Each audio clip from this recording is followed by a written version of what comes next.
Israel में third temple बनाने की मांग जिया मार्च महीने में संसद में भी टेंपल की मांग की गई है। अल अक्सा मस्जिद की जगह थर्ड टेंपल बनाने की मांग, डोम ऑफ द रॉक को भी हटाने का प्लान है। तो ईसाइयों के इलाके में the church of the holy sepulchre है। ईसाई धर्म ग्रंथ न्यू टेस्टामेंट के मुताबिक इसी शहर में ईसा मसीह ने अपना उपदेश दिया था, यहीं पर उन्हें सूली पर चढ़ाया गया था और फिर यहीं पर वो अवतरित भी हुए थे। दोस्तों, अभी जो वीडियो मैं आप लोगों को दिखाने जा रहा हूं, आप लोग इस वीडियो को पूरा जरूर देखकर जाइएगा कि किस तरीके से इजराइल में तीसरा मंदिर बनाने की मांग लगातार बढ़ चुकी है और बहुत जल्दी तीसरे मंदिर का निर्माण शुरू भी हो जाएगा। साथ ही आप लोगों को इस वीडियो के अंदर देखने को मिलेगा कि किस प्रकार से मीडिया वाले लगातार प्रभु यीशु मसीह का प्रचार कर रहे हैं, क्योंकि बाइबल हमें क्लियरली कहते हैं कि अंतिम दिनों में परमेश्वर का नाम का प्रचार बढ़ जाएगा। और आज किस तरीके से मीडिया भी प्रभु यीशु मसीह का प्रचार निरंतर कर रही है, तो आज हमें इस वीडियो को बहुत अच्छे तरीके से देखना है, क्योंकि कुछ इंपॉर्टेंट बातें मैं इस वीडियो में बताने वाला हूं। इजराइल में थर्ड टेंपल बनाने की मांग जिया मार्च महीने में संसद में भी टेंपल की मांग की गई है। अल अक्सा मस्जिद की जगह थर्ड टेंपल बनाने की मांग, डोम ऑफ द रॉक को भी हटाने का प्लान है। तो अपने आप में देखिए, ये जो खबर है ये अपने आप में बहुत अलग खबर है। देखिए, युद्ध के बीच अगर ऐसी स्थितियां आती हैं तो इसके रिएक्शंस क्या होंगे, क्योंकि इसमें जो जुड़ी खबर है वो हम आपको ये बता रहे हैं कि अल अक्सा मस्जिद की जगह थर्ड टेंपल बनाने की बात कही जा रही है और अल अक्सा मस्जिद को लेकर आए दिन विवाद होते रहे हैं, ये किसी से छिपा नहीं। और यही वजह है कि धर्म युद्ध का इसको नाम भी दिया जा रहा है। यह है यरूशलेम में अल अक्सा मस्जिद। आप जरा देखिए, आपको हम दिखा रहे हैं मस्जिद जिसे इस्लाम में मक्का और मदीना के बाद तीसरा सबसे पवित्र स्थल बताया गया है। अल अक्सा मस्जिद और डोम ऑफ द रॉक एक ही परिसर में बने हुए हैं। डोम ऑफ द रॉक के बारे में मान्यता है कि सन 621 में इसी जगह से इस्लाम के आखिरी पैगंबर मोहम्मद ने जन्नत का सफर तय किया था। इसी 2 एकड़ के परिसर में यहूदियों का टेंपल माउंट भी है, लेकिन अब सिर्फ इसकी एक दीवार बची है जिसे वेस्ट वॉल या फिर वेलिंग वॉल कहा जाता है, और यही यहूदियों के लिए सबसे पवित्र जगह है। यहीं पर अल अक्सा मस्जिद परिसर के अलावा ईसाइयों के इलाके में the church of the holy sepulchre है। ईसाई धर्म ग्रंथ न्यू टेस्टामेंट के मुताबिक इसी शहर में ईसा मसीह ने अपना उपदेश दिया था, यहीं पर उन्हें सूली पर चढ़ाया गया था और फिर यहीं पर वो अवतरित भी हुए थे।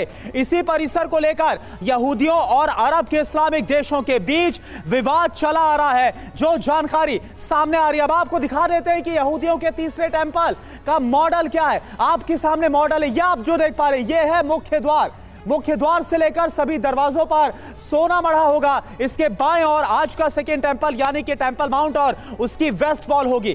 मुख्य मंदिर के सामने ही एक बड़ा मंदिर परिसर होगा जिसमें 30 लाख लोग एक साथ जमा हो सकेंगे। यहूदियों ने इसे अल अक्सा की जगह बनाने की परिकल्पना की है। इस मंदिर को बनाने के लिए डोम ऑफ द रॉक को भी हटाने का प्लान तैयार किया गया है। तीसरे टेंपल के स्ट्रक्चर का डिजाइन तैयार हो चुका है। मार्च के महीने में ही इजरायली संसद में तीसरे टेंपल यानी थर्ड टेंपल का जो मुद्दा था उसे उठाया गया था। इजरायली सांसद जल्द थर्ड टेंपल बनाने की मांग कर रहे हैं और ये अपने आप में इजराइल के खिलाफ। हाफिज साहब हमारे साथ हैं। हाफिज सर, मैं आपसे समझना चाहूंगा, थर्ड टेंपल की बात और अल अक्सा मस्जिद की जगह तीसरा मंदिर बनाना, थर्ड टेंपल बनाना, क्या इसके बाद जो मुस्लिम वर्ल्ड है वो और ज्यादा यहूदियों के खिलाफ, इजराइल के खिलाफ भड़क जाएगा? ये जो मांग उठ रही है वहां पर, तो आप लोगों ने इस वीडियो में देखा कि इजराइल में तीसरा मंदिर बनाने के लिए ये लोग जोरों शोरों से यत्न कर रहे हैं ताकि इनका मंदिर जल्दी से जल्दी बनकर तैयार हो जाए। और जब इनका मंदिर तैयार हो तो इनका जो उद्धार करता है,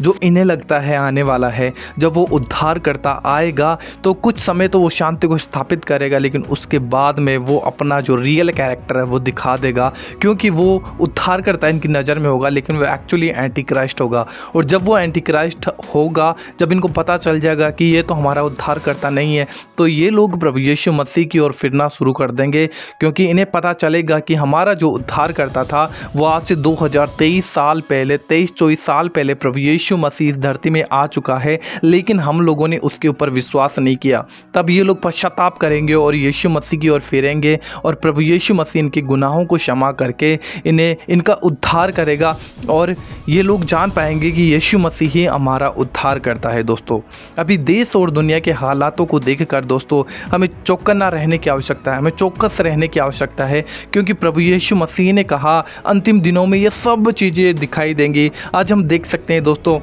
देश देश पर चढ़ाई कर रहा है, राज्य राज्य पर चढ़ाई कर रहा है, युद्ध हो रहे हैं, अकाल पड़ रहा है, जगह जगह पर बाढ़ें आ रही हैं, अब भुखमरी बढ़ चुकी है। सारे वचन जो मत्ती अध्याय 24 के अंदर हमें देखने को मिलता है वो सब चीज़ें आज कंप्लीटली हमारी आंखों के सामने है। लेकिन अगर हम प्रभु यीशु मसीह पर विश्वास करते हैं और इस वचन को मतलब पूरा होते हुए देखने के बाद भी आज हम अपने जीवन को परमेश्वर की इच्छा के अनुसार नहीं, अपनी ही इच्छा के अनुसार जी रहे थे, तो हमें सावधान होने की आवश्यकता है। हमें देखने की आवश्यकता है कि आज जो चल रहा है क्या ये चीज़ें मुझे प्रभु यीशु मसीह से दूर तो नहीं कर रही है। क्योंकि मैं आपको क्लियरली ये बात बता देना चाहता हूँ दोस्तों, ये चीज़ें जो आपके सामने है, हमारे सामने, ये नॉर्मल नहीं है, ये कोई इत्तेफाक नहीं है। बाइबल का वो वचन है जो आज बहुत तेज़ी से पूरा होता हुआ हमें दिखाई दे रहा है। दोस्तों, अगर इजराइल का जो तीसरा मंदिर है इसका बनना शुरू हो गया तो हो सकता है हमारा जो विश्व युद्ध है वो भी शुरू हो जाए। क्योंकि जो इस्लामी लोग हैं उनको दिक्कत है इस बात से कि जो ये इजराइल का मंदिर है, जो यहोवा परमेश्वर का मंदिर है, ये ना बनने पाए, क्योंकि ये पूरी यत्न करते हैं इस बात के लिए और बात है सारी। और इस वजह से यहाँ पर जो धर्म युद्ध है वो शुरू भी हो सकता है, क्योंकि यीशु मसीह ने ये बात साफ कही है मत्ती अध्याय 24 के अंदर, क्योंकि जाति जाति पर चढ़ाई करेगी, युद्ध होंगे। और आज हम देख सकते हैं किस तरीके से जाति जाति के ऊपर चढ़ाई कर रही है, युद्ध हो रहा है। सब चीज़ें प्रभु यीशु मसीह की आने की ओर इशारा कर रहे हैं। क्या हम सतर्क हैं? क्या हम चौकस हैं? कहीं हम प्रभु यीशु मसीह में होने के बावजूद भी अपने जीवन के अनुसार तो नहीं जी रहे थे? क्योंकि ये समय वो है कि हमें पूरा का पूरा ध्यान प्रभु यीशु मसीह की ओर लगाना चाहिए, क्योंकि वो बहुत जल्दी आने वाला है, बहुत जल्दी आने वाला है। हमें नहीं पता कि ये गुप्त रैप्चर कब हो जाएगा, कब यीशु मसीह अपने लोगों को उठा लेगा। इसलिए हमें हर दिन तैयार होने की आवश्यकता है। दोस्तों, यीशु मसीह ने साफ ये चिन्ह बताए थे। उन्होंने इसलिए बताया था कि प्रभु यीशु मसीह को चेलों ने पूछा था कि प्रभु तेरे जगत में आने के क्या चिन्ह होंगे। तब प्रभु यीशु मसीह ने बात बताई। ये चिन्ह सिर्फ चेलों के लिए नहीं थे, ये चिन्ह हमारे लिए भी है, क्योंकि हमारे ही इस समय में ये चिन्ह पूरे तरीके से मतलब हम देखने को मिल रहे हैं कि पूरे हो रहे हैं। तो हमें देखकर चौकस होने की ज़रूरत है, सावधान होने की ज़रूरत है, क्योंकि हमारा जो उद्धार करता है बहुत जल्दी आने वाला है, बहुत जल्दी रैप्चर होने वाला है। क्योंकि मंदिर की जो तैयारी है वो लगातार मतलब शुरू हो चुकी है, मतलब वो शुरू करने पर ही है। उन्होंने सारा मॉडल वगैरह तैयार कर लिया, कैसे आप बनेगा, किस तरीके का बनेगा। लाल बच्चियों का इंतज़ाम भी उन्होंने कर लिया, क्योंकि मंदिर को बनाने से पहले ये लोग लाल बच्चियों का बलिदान करते हैं, तो इनको लाल बच्चियाँ भी मिल चुकी है जिनका बलिदान ये करेंगे मंदिर बनाने से पहले। और जब मंदिर बनेगा उसके बाद में लाल बच्चियों का बलिदान करने वाले हैं उस उद्धारकर्ता के द्वारा, जो इनको लग रहा है कि हमारा उद्धारकर्ता आने वाला है, उसके द्वारा लाल बच्चियों का बलिदान करेंगे। तो दोस्तों, हमें समझ रखनी है, हमें ध्यान रखना है कि हमारा छुटकारा बहुत निकट है। हमारा प्रभु यीशु मसीह बहुत जल्दी क्षण भर में, क्योंकि यीशु मसीह ने कहा कि मैं चोर की नहीं आऊँगा। चोर बताकर नहीं आता दोस्तों, और हमें ये पता भी नहीं होगा कि कब रैप्चर होने वाला है और कब रैप्चर हो जाएगा। इसलिए हर समय हम अपने आप को तैयार रखें और इस बात में और इस मतलब आनंद में रहें और इस भय के अंदर भी रहें कि ना जाने ऐसा ना हो जाए कि हम इस पृथ्वी के ऊपर छूट जाएं। इसलिए हमारे अंदर वो भय होना चाहिए, क्योंकि परमेश्वर का भय रखना हमें ज़रूरी है। और जब आप उसका भय रखोगे तो कहीं ना कहीं पाप से हम बचे रहेंगे, बुराई से हम बचे रहेंगे, अपने आप को तैयार करते रहेंगे। सो समय है हमें अपने आप को तैयार करने का। देश दुनिया की ओर देखो, घूमकर अपनी नज़रों को सही तरीके से ध्यान लगाकर देखो कि दुनिया के हालात कैसे हो चुके हैं,